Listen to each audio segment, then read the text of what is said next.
बिस्मिल्लाहिर्रहमानिर्रहीम। अस्सलाम वालेकुम। 10th क्लास सीज़न 2 के लेक्चर नंबर 6 ऑफ केमिस्ट्री के साथ सर माजिद आपके साथ हैं। चैप्टर 16 हमने स्टार्ट किया है। बुक पेज आप स्टडी करेंगे 157 से 160 तक। आज के टॉपिक्स हैं फ्रॉथ फ्लोटेशन प्रोसेस से रिफाइनिंग और प्यूरिफिकेशन ऑफ मेटल्स तक। चलिए बुक की तरफ। बिस्मिल्लाहिर्रहमानिर्रहीम। तो देखिए बेटा, पेज नंबर है आपके सामने 157। पहला सवाल है, write a note on froth flotation process. Gravity separation आपने पढ़ा। उसके बाद फ्रॉथ फ्लोटेशन झाग तैराने का अमल is based on the wetting characteristic of ore and gangue particles with oil. तो ऑयल से गैंग पार्टिकल्स और ओर को गीला किया जाएगा और साथ मिलाया जाएगा वाटर।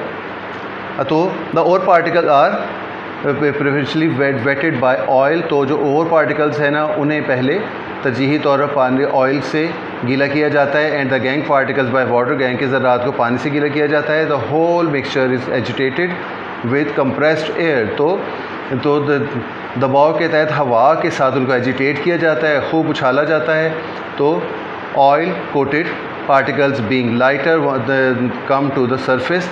तो ऑयल से घिरे हुए जो ज़रात हैं वो हल्के होते हैं वज़न में, तो सतह पर आ जाते हैं in the form of froth, झाग जैसी शक्ल में। दैट कैन बी स्किम्ड, जिन्हें ऊपर से हटाया जा सकता है। तो अगला सवाल है इलेक्ट्रोमैग्नेटिक सेपरेशन। इसका आंसर ये आ गया आपके सामने। इलेक्ट्रोमैग्नेटिक सेपरेशन बरकी मकनातीसी अलहदगी is based on the separation of magnetic ore from non magnetic impurities by means of electromagnets और मैग्नेटिक सेपरेटर्स। तो ये जो इम्प्योरिटीज़ हैं, इनमें से जो मैग्नेटिक हैं, मकनातीसी की कशिश रखती हैं और में से, तो उन्हें जो है इलेक्ट्रोमैग्नेट से या मैग्नेटिक सेपरेटर से अलहदा कर लेने का अमल कहलाता है इलेक्ट्रोमैग्नेटिक सेपरेशन। यही इसकी बेस है। The powder ore is dipped over leather belt, dropped over sorry leather belt. तो जो पाउडर्ड ओर है, पिसी हुई जो कचता आता है, तो उसे एक चमड़े की बेल्ट के ऊपर गिराया जाता है ओवर 2 रोलर, जो 2 रोलर्स के ऊपर चढ़ी हुई होती है। तो one of which is magnetic, एक है उसमें से मकनातीसी। द नॉन मैग्नेटिक और फॉल्स फर्स्ट, जो गैर मकनातीसी मगनेस पे कोई वो जो नहीं वो मगनेस पे कशिश करती तो वो जल्दी गिर जाती है, पहले गिरती है।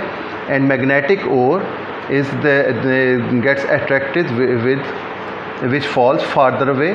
तो और मैग्नेटिक और है वो कशिश करती है मैग्नेट की तरफ, वो ज़रा दूर जाकर गिरती है। अगले पेज पर आप इस रोलर की और लेदर बेल्ट की तस्वीर देख सकते हैं। तो ये रही तस्वीर जी।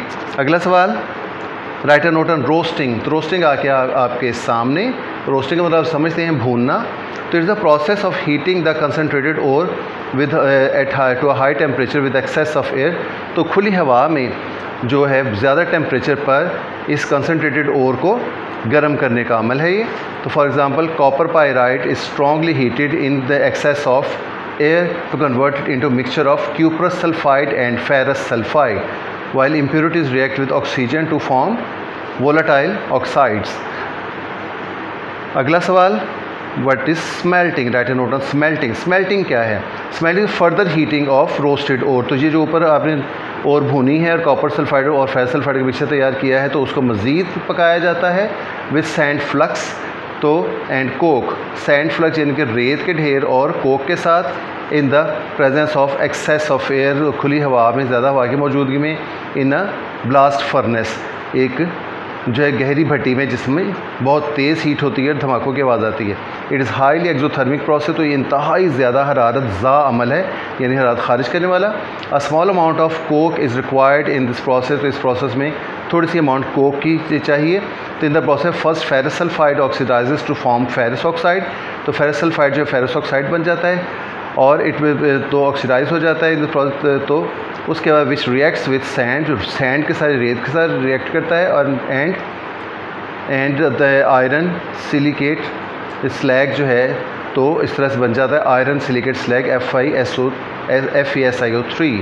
It's being lighter rises to top. अब ये हल्का है वजन है, तो ये टॉप पर आ जाता है। And remove from the upper hole, तो ऊपर वाले सुराख से निकाल लिया जाता है। रिएक्शन अब देख लें कि आयरन सल्फाइड का ऑक्सीजन से रिएक्ट हुआ, आयरन ऑक्साइड बना, सल्फर डाइऑक्साइड गैस बनी।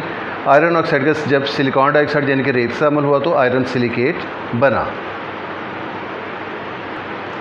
अगला सवाल है आपका बेस्मराइजेशन। अगले पेज पर आ जाएं, 159।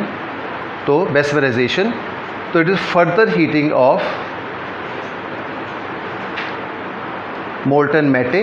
ये पिघली हुई धातु जो मेटे के साथ एक को मज़ीद गर्म करने का ये अमल है। इन अ पियर शेप्ड बेस्मराइज़र, बेसमर कन्वर्टर। तो नाशपाती की शक्ल का बेसमर कन्वर्टर है जो आपको शक्ल में दिखाया जा रहा है। तो इसमें से गर्म किया जाता है। It is fix on a pivot, ये एक घूमने वाले चरखी के साथ फिक्स होता है। तो and it can be tilted to in any direction, लिहाजा इसे किसी भी डायरेक्शन में हिलाया जा सकता है। Molten matte is mix with sand and heated with a hot blast of air.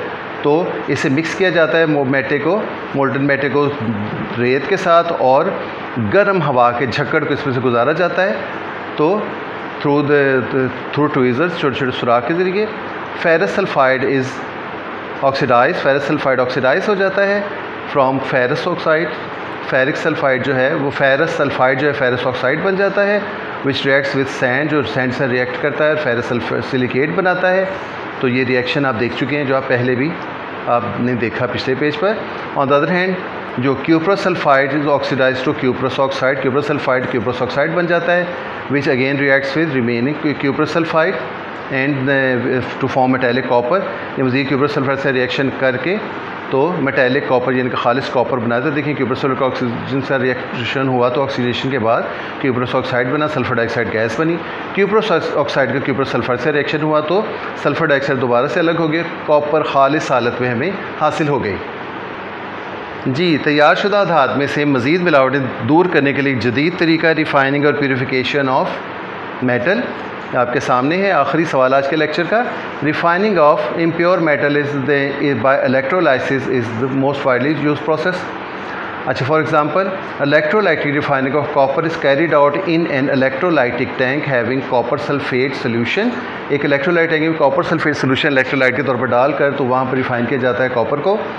तो 2 electrodes of impure copper metal, so one of impure copper metal acts as anode and the other of pure copper acts as cathode। तो इन दोनों को electrodes को लगाया जाता है। Diagram आप देख सकते हैं। तो जी, तो उसके बाद सस्पेंडेड इन इलेक्ट्रोलाइट सोल्यूशन, इस इलेक्ट्रोलाइट सोल्यूशन में लटका दिए जाते हैं इन इलेक्ट्रोड्स को ऑन पासिंग इलेक्ट्रिक करंट। तो through the solution anode dissolves and provides copper ions in solution. These copper ions are discharged by gaining electrons from cathode.